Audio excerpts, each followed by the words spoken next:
Morris Massey.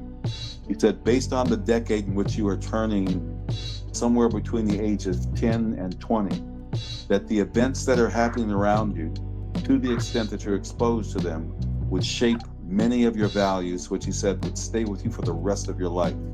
Be anywhere, but when I leave, you can remember I said with the last words on my lips that I am. Members of the Black Panther Party were all about serving others, not serving themselves. One of the lies that we tell ourselves is that we are making progress. We tend to equate progress with concessions. We can no longer make that mistake. See, it's no in-between. You're either free or you're a slave. There's no such thing as second-class citizenship. But a lot of you running around talking about you Democrats, and the Democrats got you in the biggest trick going. When black people become serious about the revolutionary struggle that they are caught up in, whether they recognize it or not, when they begin to go down and knock off people who are oppressing them, that's when the revolutionary struggle unfolds. Not until. Welcome to the Power to the Panthers podcast, and we're kicking this one off with none other than the OG, Seattle's own, the co-founder, along with his brother Aaron Dixon, brother Elmer Dixon. Brother Elmer has been around in the community doing the work and putting in that work. I actually met brother Elmer a couple times throughout my Seattle, being in Seattle, different events that the Black Panthers were putting on. And then I was able to connect with you, you know, on a more personal level when I linked with brother Marcus Dupree, because him and his father, Rick Dupree, they're creating a documentary on the Seattle Black Panther chapter. And then when I met him, then I was able to connect with you and then connect you with my father when he came out to Seattle in March. And then we reconnected again a couple months ago, just building and planning for the future, the younger and the older generation coming together. So, brother Elmer, how's everything going?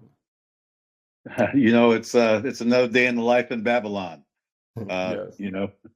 It's full of contradictions, but I always, look forward and look at the bright side and do the things that I'm in control of, that I can control in my life. So, with that being said, everything is good. Sounds good to me, my brother. So for the audience, if you could please give a brief description of just who you are and what you've contributed to our society, because I know you have a long list, but if you could just give the people just a brief introduction of who you are. Yeah, I'm one of the co-founders of the Seattle chapter of the Black Panther Party. We were the first chapter formed outside of the state of California in 1968 when we met Bobby Seale in Oakland, actually in San Francisco at a national Black conference for Black student unions at San Francisco State University, following the death of MLK and immediately following the death of little Bobby Hutton. At that time, party had one chapter outside of central headquarters, and that was LA. So we became the second chapter overall and the first chapter outside of the state of California. And that was some 56, 58 years ago. It's a long time back. And we were the longest running cadre of Black Panthers in the country when we closed our doors in 1982. That was the same year that Huey shut down central headquarters. There's a lot of story that I could talk about, and we're not right now. It's an introduction. I'm currently president of a diversity company called Executive Diversity Services, and I've been doing DEI training and consulting around the globe for the last 37 years. And I'm the author of my memoir, which is called Die Standing: From Black Panther Revolutionary to Global Diversity Consultant. It's a bestseller, and I continue to speak around the world using my book as a platform, trying to engage young people of all ages to stand up and be freedom fighters and be awoke, as they say today, be aware of their surroundings and contribute where they can.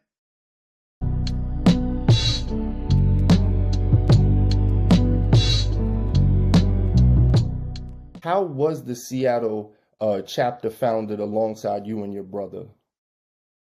Well, things were very fast moving at that particular time and in those days with regard to the struggle for freedom and liberation. You know, we had grown up during the civil rights movement, seen the images of, you know, the beatings on Pettus Bridge, the bombing of the 16th Street Baptist Church, the peaceful demonstrators being brutalized and beat.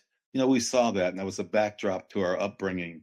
And Stokely Carmichael came to Seattle. He was at that time in 1967, the national spokesperson for SNCC, the Student Nonviolent Coordinating Committee.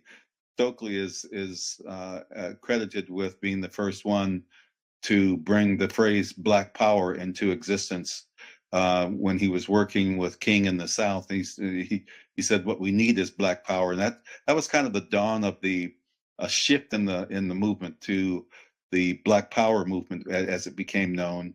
And that when he came and spoke to us in Seattle, there was an auditorium full of young people, Black people that had our eyes opened.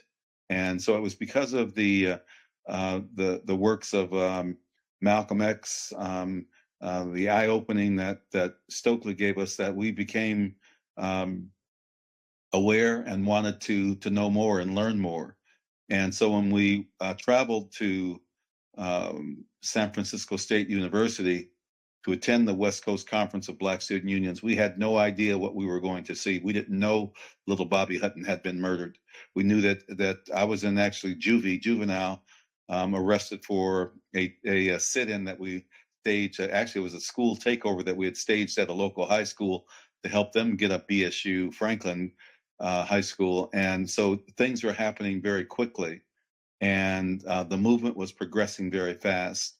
And so by the time we met Chairman Bobby and learned about little Bobby Hutton, learned about what the Black Panther Party was about, he flew to Seattle and began to lay down the rules of the Black Panther Party. We had a long list of rules that we had to adhere to. We were a paramilitary organization. We had discipline that we had to instill in the comrades. And it was like overnight, the word got out that there was a Black Panther Party forming in Seattle, and we very quickly had 300 to 400 members join the Black Panther Party. And so organizing in those early days, we didn't know about revolution. We had to learn about revolution. In fact, when Chairman Bobby was laying down the rules of the Black Panther Party, he told us we needed two things. We needed to read twice a day, go to political education or PE classes, as we called them, weekly, and we needed 2 weapons and 1,000 rounds of ammunition, because he said that anytime you stand up against one of the biggest bullies in history, they're going to come after you. So we had to prepare our minds, we had to prepare ourselves physically and mentally, begin to lay the groundwork for building a revolutionary movement. So things happened very quickly that first year, because most of those 300 to 400, 400 members that joined the party, they had no idea what it meant to be in a paramilitary organization, and discipline was not something that they were used to. And so by the end of that year, as did happen across the country, because when Chairman Bobby left Seattle, he went across the country and started setting up chapters and branches across the country. Chicago followed us, as did Cleveland, Cincinnati. I could name, we had ended up by the end of that year, had 40 some chapters. We ended up overall eventually with 60 chapters of the Black Panther Party. We're all connected to central headquarters in Oakland. And so Bobby laid down a program called the 10-10-10 program, which we took the community and divided it into 10 sections. And each section had a section leader in a 10 square block area that they were responsible for, with block captains that were responsible for organizing within that particular community. That was a very challenging thing to implement, because you needed disciplined members of the party in order to carry that out. And as I mentioned, by the end of that year, Huey had ordered from prison us to expel members that were basically in the party to look good, to catch women, to kind of brag, who had no real commitment to the struggle. So most of those 300 members were expelled and gone by early '69. This happened all across the country, and so we whittled down to a hardcore number of Panthers, 30 to 40 Panthers, and with that, we were able then to step out into the community and do our organizing. The very first program that we had was a police alert patrol, and this grew out of the 10-point program. All of our activity grew out of the Black Panther Party 10-point platform and program. And point number 7 states we want an immediate end to the murder and brutality of Black people. So the very first survival program, and I like to make sure that people understand that we were not a social service agency. We were a revolutionary organization. We were building as Bobby put it, a Black political party, a revolutionary political party to represent the needs of Black people. And so we knew that Black people could not survive in America within the conditions that they lived. So we had to organize what we called survival programs pending revolution. And that very first survival program was the Police Alert Patrol, where we armed ourselves with shotguns and law books and patrolled the police in our community to make sure that they were not harming innocent Black people or murdering innocent Black people. That's how we began to roll out into the community, and that's where our first organizing efforts began.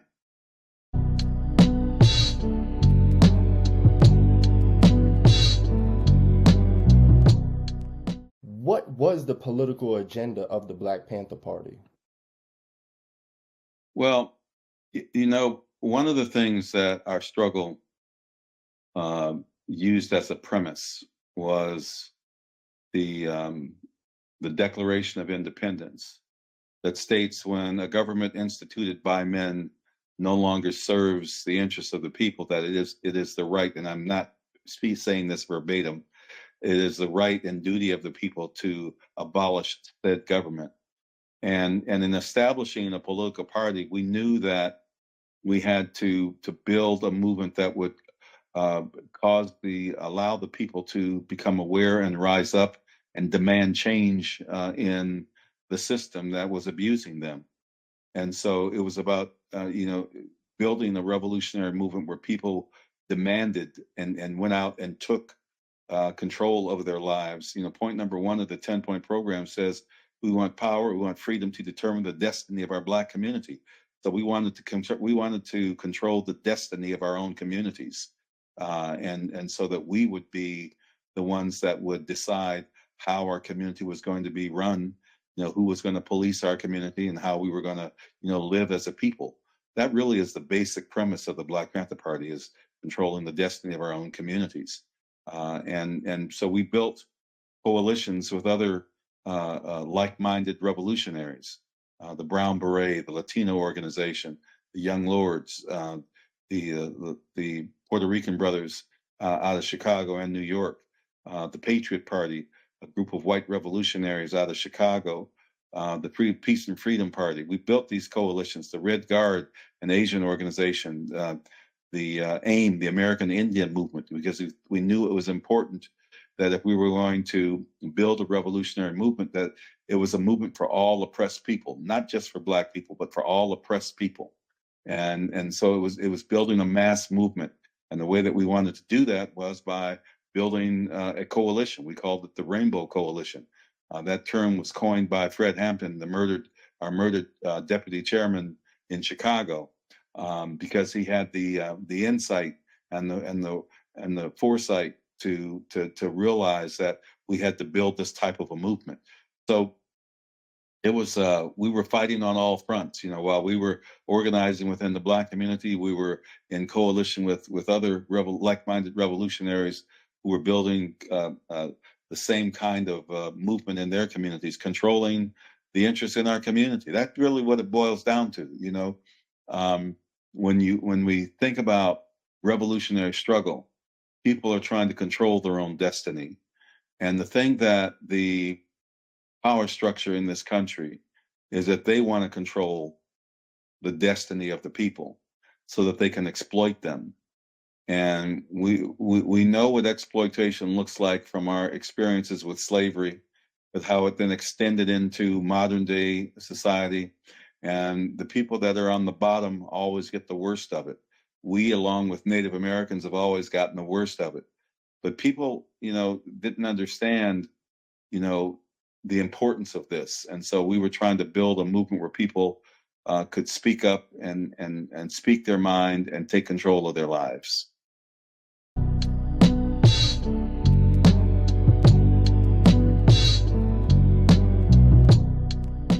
Joining the Black Panther Party at 17, going to Bobby Hutton's funeral.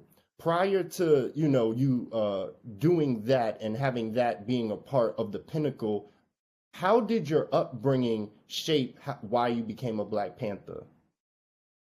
Well, I think it was just the conditions in which we grew up in. I think our parents always made sure that we were aware of what was going on around us. We came from a working class family. They were two working parents who were doing their best to raise a family and make sure that we had an opportunity to succeed in the world.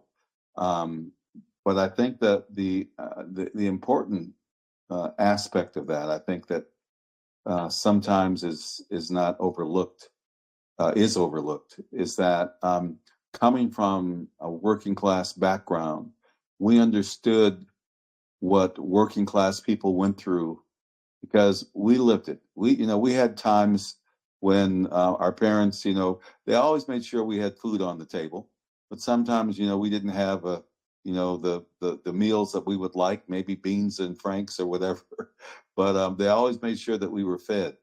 They always made sure that we were housed and clothed. But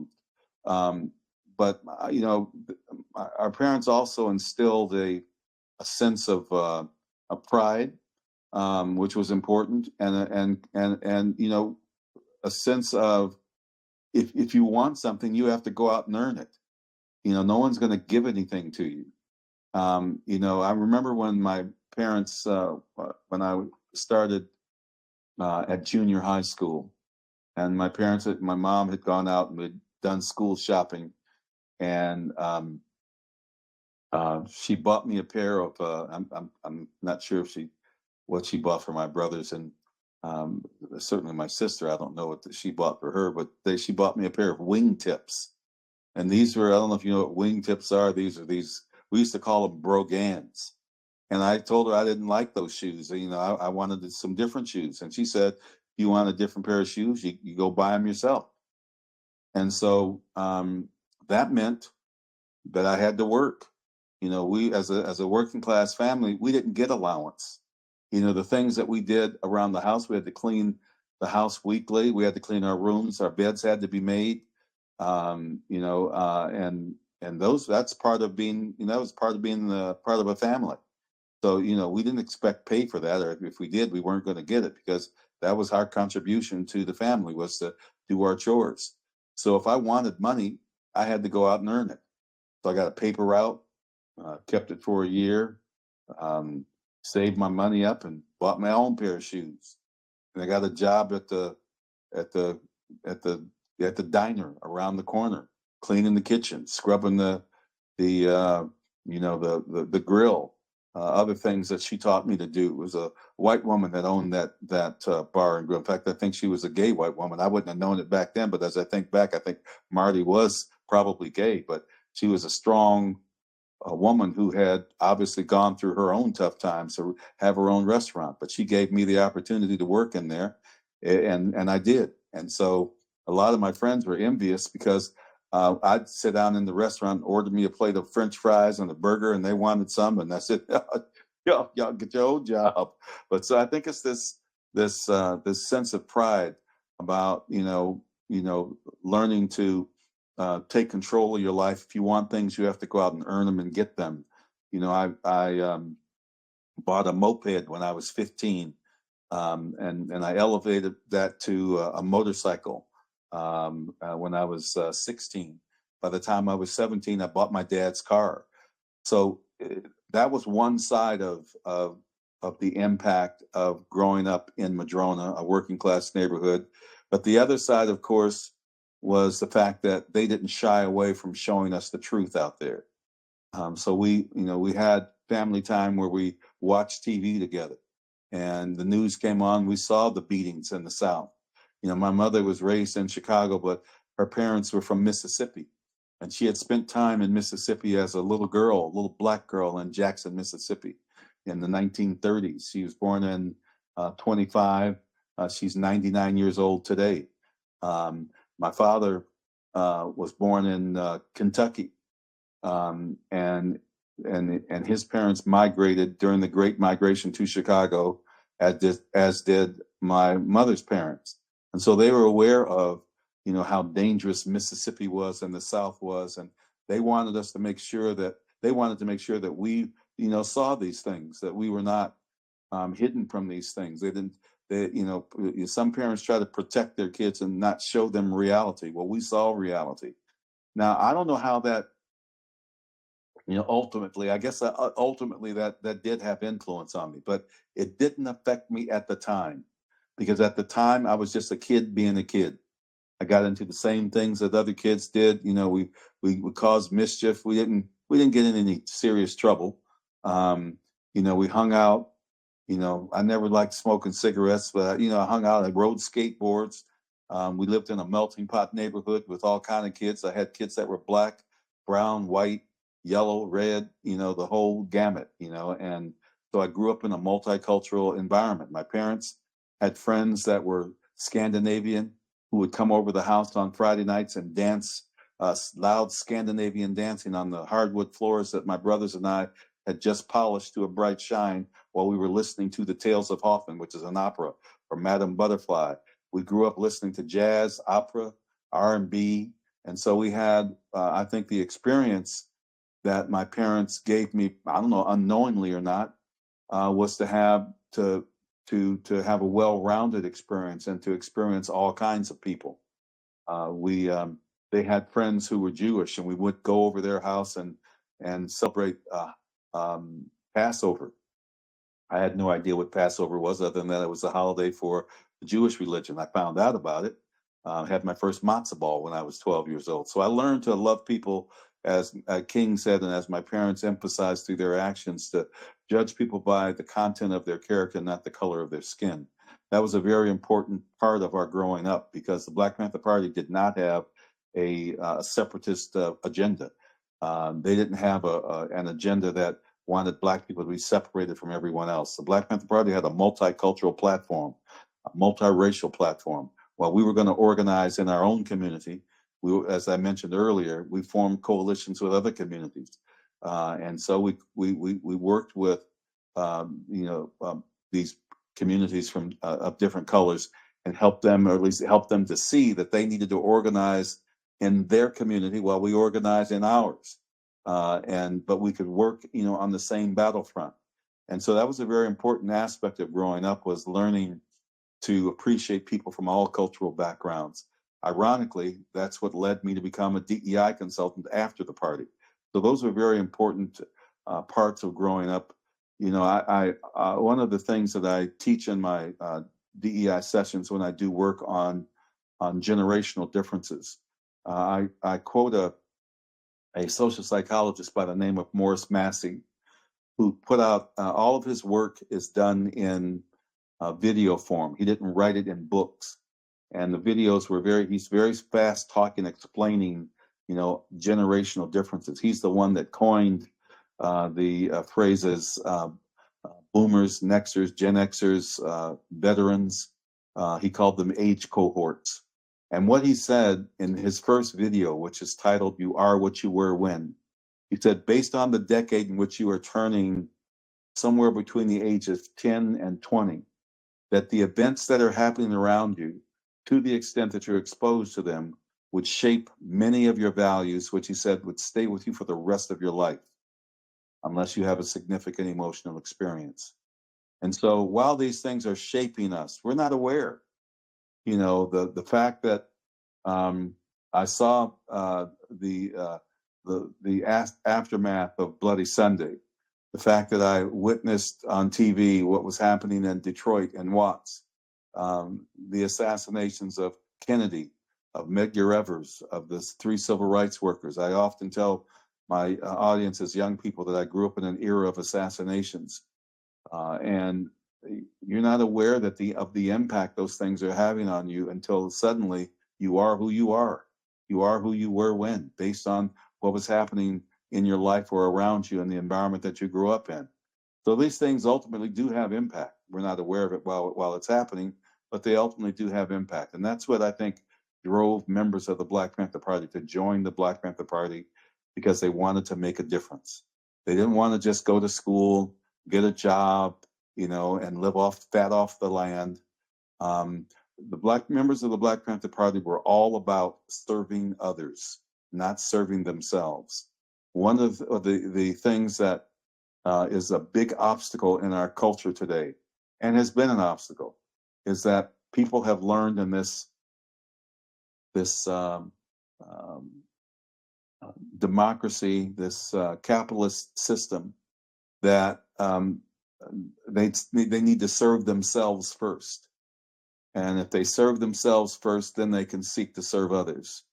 And you have so many young people today that are looking to become get the riches of Beyonce and Jay-Z and these folks that are all over the internet. And I don't put them folks down. They're good artists. They do what they do, and they deserve the money that they've made. But they're not the example of what young people can become. They need to be more than that. People need to learn how to serve the community, need how to learn how to serve others. That's what the whole basis of the Black Panther Party was about. People think that we fought out of anger. We didn't fight out of anger. We fought out of love, a love for our community, because we loved the people. We loved the downtrodden. We wanted to lift people up, and we hated oppression, any type of oppression. Any oppression was bad, whether it be Black people, brown people, red people, or yellow people. The one thing about a revolutionary, as my brother says, is that you hate any type of oppression. And so that's what we were. We were freedom fighters standing up against racist and brutal oppression.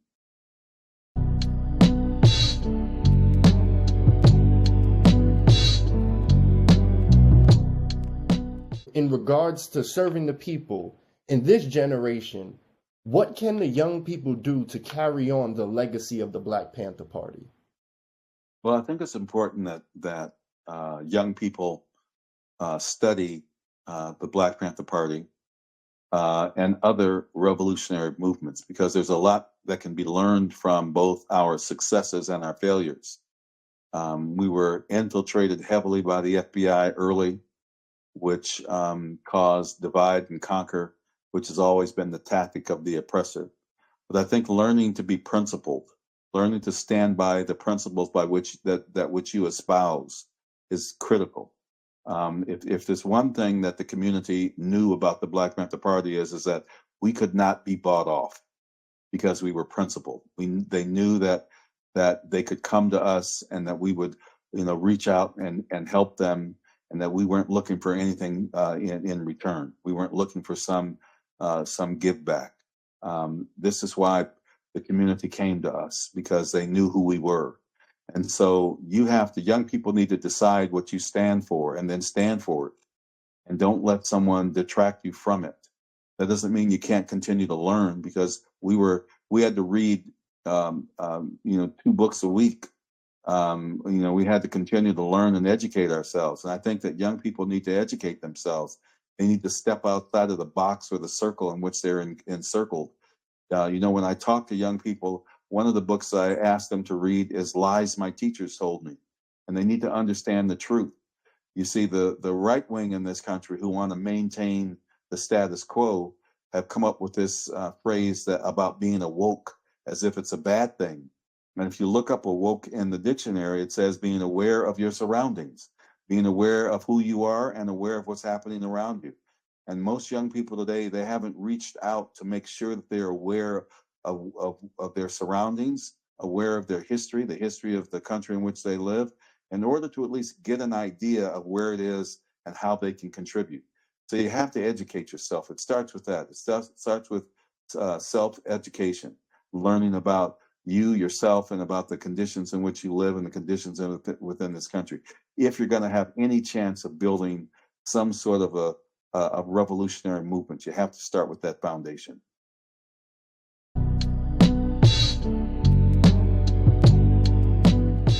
Like our brother Elmer was saying, he has his book, Guy Standing. Go get that. Two Sisters Publishing Company or myself directly. I thank you for your time. Is there anything else that you would like to let the people know before we go? You know, we live in very challenging times, obviously, and there's sometimes is a tendency to be fearful of standing up and being a freedom fighter. If you look at what has happened with the genocide of the Palestinian people right before our eyes, as soon as students stood up in this country to demand freedom for the Palestinians, Netanyahu and his regime labeled our students in this country, labeled them terrorists. And the reality is that he's the terrorist, that they're the terrorists, and they've always been. And so it's important to make sure that you dissect a situation and understand it thoroughly, and don't let someone dupe you. You have to build the capacity to understand the conditions of the world yourself, and then that will cause you to take action. All power to the people. Huey, take us away. Black Panther Party for Self-Defense is organized now throughout the nation. We are recognized internationally, and we advocate that all black people in America are taught what politics is all about and what our history is all about, so that we can have self-identity and we can know where our strength is, we will know our enemies, and we'll know our friends. Thanks for watching. This episode of Power to the Panthers podcast has been brought to you by Panther Prince Productions.